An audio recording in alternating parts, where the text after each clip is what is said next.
This November, Las Cruces residents are going to be presented with 4 general obligation bond questions about affordable housing, public safety, and park and recreation improvements. According to city officials, passage of any of the 4 bonds will not raise tax rates for citizens of Las Cruces.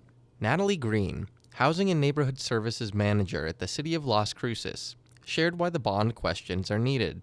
Without this funding, essential projects around the city could not get done. GO bonds are for projects that don't have recurring funding, and so if we don't pass these GO bonds, none of these projects will be completed. The bonds are seeking a total of $23 million for 4 different projects. $6 million for affordable housing, $10 million for a new fire station, $2 million for park improvements, and $5 million for the East Mesa Recreation Complex.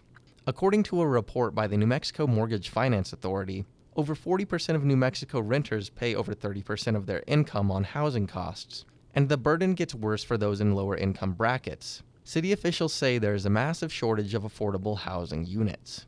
We estimate that we need about 5,600 rental units and about 6,000 single-family homes for buyers and renters in Las Cruces.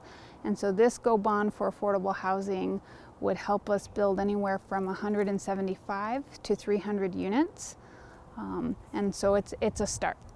Green says the affordable housing GO bond is a way to ensure citizens don't get priced out as Las Cruces continues to grow.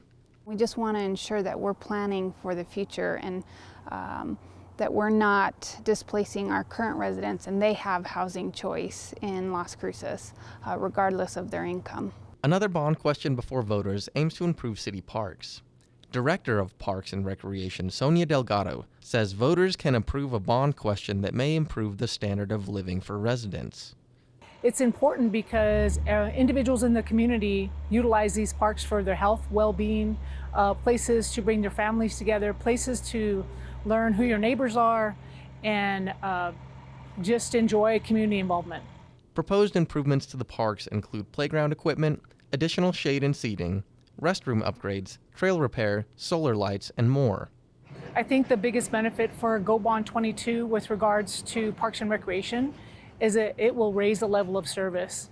So we'll have an opportunity to replace amenities and continue to provide that higher level of service throughout the community and not just in some portions of the community. For the bond proposing to build the city's 9th fire station, Deputy Chief of Operations for the Las Cruces Fire Department, Justin Allen, says that its construction will greatly improve response times for emergencies in the Sonoma Ranch area and the Highway 70 corridor. So currently what we're seeing is response times upwards of 11 to 15 minutes to that area, and this will provide response times of 3 to 5 minutes to that neighborhood in that area.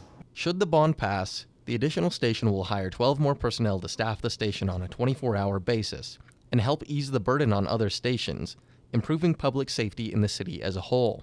So currently we have 2 stations that are running into that area now, Station 6 and Station 5. So it will decrease the wear and tear on our apparatus on having to travel that amount of distance to get to that area. We're also seeing an increased growth in that area that's growing pretty substantially and rapidly. So just by getting ahead of the growth that we foresee going out there is going to be an improvement overall for the system. The city says as the community grows, so does the need for public services. Officials say these bonds allow voters to have a say in the services their community will be receiving.